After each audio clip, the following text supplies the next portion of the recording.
الحمدللہ رب العالمین والصلاة والسلام علی رسول کریم۔ صحیح بخاری حدیث نمبر 112 پیش کرتا ہوں، جس کے راوی حضرت ابو ہریرہ رضی اللہ تعالیٰ عنہ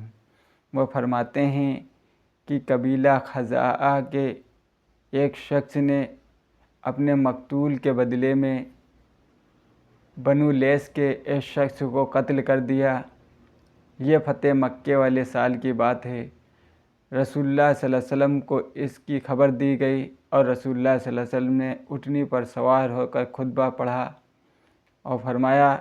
کہ اللہ تعالیٰ نے مکے میں قتل اور ہاتھی والوں کو روک دیا ہے۔ پھر رسول اللہ صلی اللہ علیہ وسلم نے ارشاد فرمایا کہ اللہ تعالیٰ نے رسول پر اور مسلمانوں کے لیے کچھ دن کے لیے اس پر غالب کر دیا تھا۔ سمجھ لو کہ وہ مکہ کے کسی کے لیے حلال نہیں ہوگا، نہ مجھ سے پہلے ہوا اور نہ آئندہ ہوگا، اور میرے لیے صرف دن کے تھوڑے حصے کے لیے حلال کر دیا گیا تھا۔ سن لو، وہ اس وقت حرام ہے، نہ اس کا کوئی کانٹا توڑا جائے گا، نہ اس کے درخت کاٹے جائیں گے۔ اس کی گری پڑی ہوئی چیزوں میں بھی وہی اٹھائے جس کا منشا یہ ہے کہ اس کا تعارف کرا کے اس کو پہنچا دے گا۔ اور رسول اللہ صلی اللہ علیہ وسلم نے پھر آگے فرمایا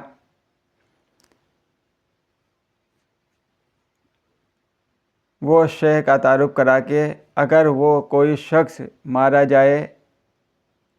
مارا جائے تو اس کے عزیزوں کو اختیار ہے دو باتوں کا، یا دیت لے یا بدلہ۔ اتنے میں ایک یمنی آدمی ابو شاہ نامی اٹھا اور کہنے لگا، اے رسول اللہ، یہ باتیں مجھے لکھوا دیجیے۔ نبی کریم صلی اللہ علیہ وسلم نے اس یمنی کے بارے میں یہ حکم دیا کہ اے فلاں شخص کو یہ چیزیں لکھوا دو۔ اور اس کے بعد ایک صاحب جو کھڑے ہوئے، جو ایک قریشی شخص تھے، وہ کہنے لگے، اے اللہ کے رسول صلی اللہ علیہ وسلم کہ مجھے اجازت دیجیے کہ خج گھاس جو ہوتی ہے وہ اس کے بارے میں کہ ہم لوگ اپنی چھتوں پر ڈالتے ہیں۔ تو نبی کریم صلی اللہ علیہ وسلم نے فرمایا کہ ٹھیک ہے، مگر صرف کھر گھاس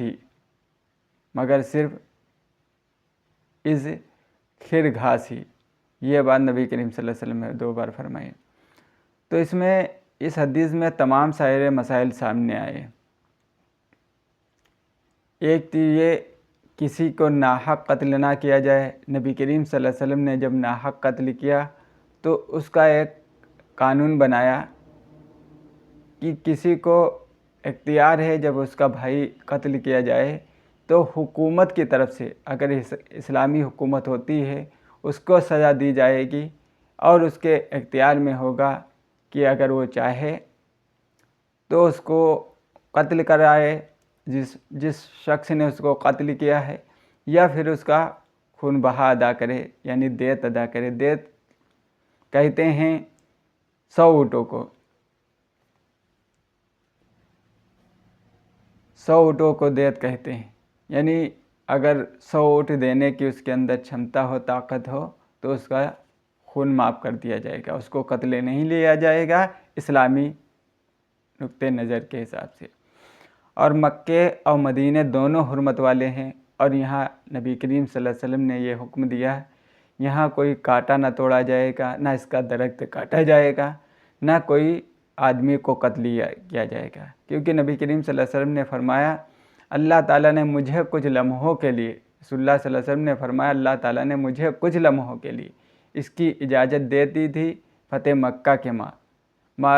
باقی کی حرمت اسی طرح باقی ہے جس طرح آئندہ باقی تھی اور ہے اور رہے گی ہمیشہ۔ تو یہ رسول اللہ صلی اللہ علیہ وسلم نے فرمایا۔ اور ایک چیز اور نبی کریم صلی اللہ علیہ وسلم نے ارشاد فرمائی کہ ہاتھی والوں کا تذکرہ کیا۔ ہاتھی والوں کے بارے میں حضور اکرم صلی اللہ علیہ وسلم کی پیدائش کے 50 دن کا پہلے کا واقعہ ہے کہ ابرہہ نامی شخص جو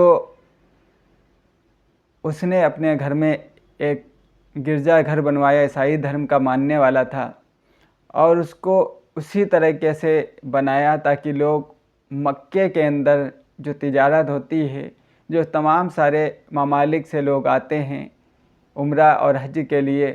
اس کی تجارت وہ زیادہ چمکتی ہے، یعنی ذریعہ معاش کے لیے اس نے جدوجہد کرنا چاہا تھا۔ تو اس کے بعد جب اس کے کوئی گرجا گھر میں جانے کے لیے تیار نہیں تھا تو اس نے کیا کام کیا، اس نے یہ کسی نے رائے دی کہ حجر اسود جو ہے اس کو لاؤ، تو اس نے اس وجہ سے سوچا خانہ کعبہ کو نیست نابود کر دوں اور حجر اسود لے آؤں، جس کی وجہ سے ہم یہاں کے لوگ تجارت کرنے آئے۔ تو اسی غرض کے لیے انہوں نے تمام سارا لشکر، روایت میں آتی ہے کہ بہت 60,000 کا لشکر وہ لے کر مکے میں خانہ کعبہ کو گرانے کے لیے کوشش کرتے ہوئے آیا۔ تمام سارے، چونکہ مکے کے لوگ بہت کمزور تھے، انہوں نے اپنے اپنے گھروں میں یعنی بستی چھوڑ کر باہر نکل گئے، اور یہاں تک کہ جو عبد المطلب تھے، حضور اکرم صلی اللہ علیہ وسلم کے دادا تھے، تو ان کے اونٹ انہوں نے اپنے قبضے میں کر لیے، اور ان کو جب اطلاع ملی کہ ابرہہ نے میرے اونٹ کو اپنے قبضے میں لے لیا ہے، تو انہوں نے کہا کہ میرے اونٹ واپس کر دو۔ تو ابرہہ نے کہا میں تو سمجھتا تھا کہ تم خانہ کعبہ کو بچانے کی بات کرو گے، اور تم نے اتنی ہلکی بات کی کہ اپنے اونٹوں کی۔ تو عبد المطلب نے کہا کہ میں اونٹوں کا مالک ہوں، میں اس کی حفاظت کرنا، جو خانہ کعبہ کا مالک ہے وہ اس کی حفاظت کرے گا۔ اور اسی طریقے سے جب خانہ کعبہ کے اس نے چڑھائی کرنا چاہا تو وہیں ہاتھی والے، جو کافی تعداد میں ہاتھی لے کر آئے تھے، خانہ کعبہ کے دروازے پر پہنچتے ہوئے رک گئے، بیٹھ گئے۔ لاکھ کوشش نے کی کہ آگے بڑھے، لیکن ہاتھی آگے نہیں بڑھے۔ پھر اس کے بعد اللہ تعالیٰ نے کچھ چڑیاں ایسی بھیج دی، اور جھنڈ کے جھنڈ، جس کا قرآن مجید میں اس کا تذکرہ کیا گیا ہے۔ اللہ تعالیٰ ارشاد فرماتا ہے الم تر کیف فعل ربک باصحاب الفیل الم یجعل کیدہم فی تضلیل وارسل علیہم طیرا ابابیل ترمیہم بحجارۃ من سجیل فجعلہم کعصف مأکول۔ الم تر کیف فعل ربک باصحاب الفیل، کیا تم نے دیکھا کہ ہم نے کیا کیا ہاتھی والوں کے ساتھ؟ کیا ان کی تدبیروں کو اکارت نہیں کر دیا، اور ان پر تمام پرندوں کے جھنڈ بھیج دیے، جو ان پہ پکی ہوئی مٹی کے پتھر پھینک رہے تھے، اور ان کا یہ حال کر دیا جیسے جانوروں کا کھایا ہوا بھوسا۔ مطلب اللہ تعالیٰ کا، دیکھیے اس مختصر سی سورہ میں اللہ تعالیٰ نے ایسے الفاظ استعمال کر رکھے ہیں، اس سورے میں پورا اللہ تبارک تعالیٰ پورا کا پورا واقعہ بیان کر دیا۔ یہ اللہ تعالیٰ کے کم الفاظ میں اور زیادہ معنی وسیع خیز باتیں، وسیع باتیں۔ تو اس وجہ سے آپ دیکھیں کہ اللہ تعالیٰ نے اس پر پرندوں کے جھنڈ بھیجے، اور روایت میں آتا ہے جو چڑیاں اپنی چونچ میں اور اپنے پنجوں میں جو پتھر دبائے ہوئے تھے، وہ جب پتھر کسی شخص پر گرتا تھا تو اگر سر سے گرے تو نیچے کی جانب سے نکلتا تھا۔ یہ اللہ تعالیٰ نے ان کو ایسے معبود کر دیا، اور اللہ تعالیٰ نے کہا ایسا ان کا حال کر دیا جیسے جانوروں کا کھایا ہوا بھوسا، یعنی ایسے جیسے جانور کوئی جب کسی چیز میں بھوسا کھاتا ہے تو ادھر ادھر سے پڑا رہتا ہے، اسی طریقے سے ان کی حالت ہو گئی۔ تو کہنے کا منشا یہ ہے کہ اللہ تعالیٰ نے دیکھیے کہ مکے میں جو حرم والا شہر ہے ہمیشہ تھا، تو وہاں جو ہے اللہ تعالیٰ نے جب اس کو لوگوں نے قتل گیری چاہا اور اس کو خانہ کعبہ کو مٹانا چاہا، تو اللہ تعالیٰ نے ان کو برباد کر دیا۔ تو یہ واقعہ، اس میں اللہ تعالیٰ نے جو اللہ کے رسول صلی اللہ علیہ وسلم نے یہ بات کہی ہے ہاتھی والوں کا، تو اللہ تعالیٰ نے سورہ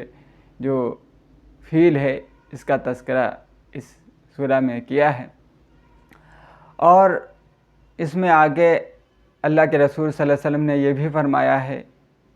یہاں کوئی کاٹا یا درخت نہ کاٹا جائے، اس کی حرمت بھی حرام ہے۔ اور پھر آگے اللہ کے رسول صلی اللہ علیہ وسلم یہ بھی فرما رہے ہیں، یہاں کسی گری ہوئی پڑی ہوئی چیز نہ اٹھائی جائے، اور اس کا یہ ہے کہ اس کو تعارف کرا دے۔ تو تعارف کرانے کا مطلب یہ ہے کہ کوئی آدمی اٹھا لے لیکن وہ اس کا تعارف کرا کے اس کو صحیح جگہ پر پہنچا دے، تو اس میں کوئی قباحت نہیں۔ پھر اس کے بعد رسول اللہ صلی اللہ علیہ وسلم نے فرمایا دیت اور قتل کے بارے میں، جو کسی آدمی کو قتل کرے اس کے لیے دیت اور بدلہ ہے، جو میں نے ابھی بتا دیا۔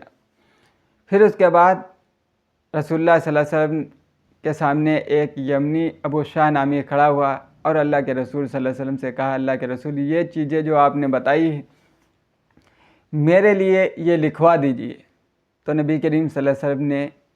ان باتوں کو لکھوا دیا۔ ایک صحابی اور کھڑے ہوئے اور کہا، اللہ کے رسول گھاس کی اجازت دے دیجئے، جو ایک مکے کے اندر گھاس تھی جس کو از خر کہا جاتا تھا، اس کی اجازت دے دیجئے۔ تو نبی کریم صلی اللہ علیہ وسلم نے یہ حکم دیا، یہ صرف گھاس تک محدود ہے، اور اس کے بڑا سارے مکے کے اندر اور مدینے کے اندر یہ تمام ساری کاموں میں آتی ہے۔ تو اس طریقے سے نبی کریم صلی اللہ علیہ وسلم نے اس شہر کو اللہ تبارک تعالیٰ نے جو حکم دیا حرمت والا قرار دیا گیا، اور مکے مدینے دونوں الحمدللہ حرمت والے ہیں، دونوں کے بارے میں نبی کریم صلی اللہ علیہ وسلم نے یہ حکم دیا۔ اللہ کے نبی صلی اللہ علیہ وسلم کو اللہ تعالیٰ نے کچھ دن کے لیے اجازت دی تھی فتح مکہ کے موقع پر، اور اس کے بعد انہوں نے اس کی حرمت اسی طرح باقی ہے جس طرح آئندہ باقی تھی۔ تو یہ حدیث نمبر تھی جو ہم نے آپ سے بیان کی۔ اللہ تعالیٰ سے دعا اللہ تعالیٰ ہم سبھی کو قرآن پر اور حدیث پر سمجھنے اور اس پر عمل کرنے کی توفیق عطا فرما۔ وآخر دعوانا ان الحمد للہ رب العالمین۔ السلام علیکم ورحمۃ اللہ وبرکاتہ۔